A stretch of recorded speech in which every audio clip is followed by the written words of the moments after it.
Tak. Jadi di rumah. Balik.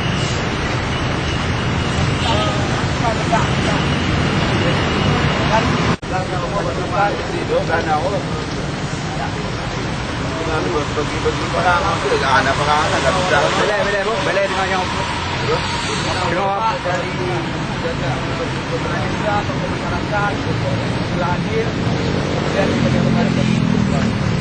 kawan-kawan dari mahasiswa, ketua BEM, SESMA dan tokoh-tokoh media yang telah hadir pada hari yang untuk maksud dan tujuan yang sudah sama-sama kita pahami bahwasanya kita hari ini akan ada aksi damai untuk menyampaikan aspirasi terkait dengan hal-hal kita ataupun hal-hal persoalan yang terjadi di sana dan juga momen yang hari ini kita sampaikan di sana.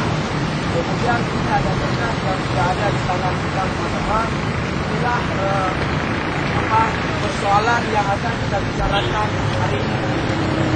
Ini itu dari sekitar belakang pada hari ini yang tertulis tadi yang tertulis kemudiannya bahan bacaan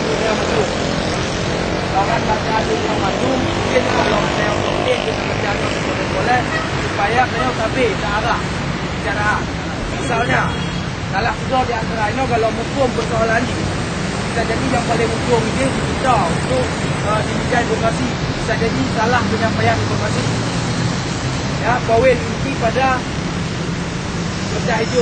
Pada kerja hijau yang paling baru. Aksi damai korban hari ini menuntut jaminan tertulis dari Kanwil DPR Aceh,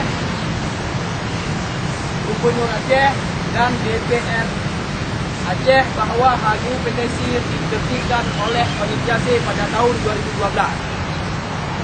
No inti Panitia C sudah ada, cuma tidak dipasangkan. Kita berharap ada satu bukti hari ini yang kita pegang yang tertulis, yang bahwa mereka akan menjamin PTC akan ditertibkan oleh Panitia C pada tahun 2012 ini.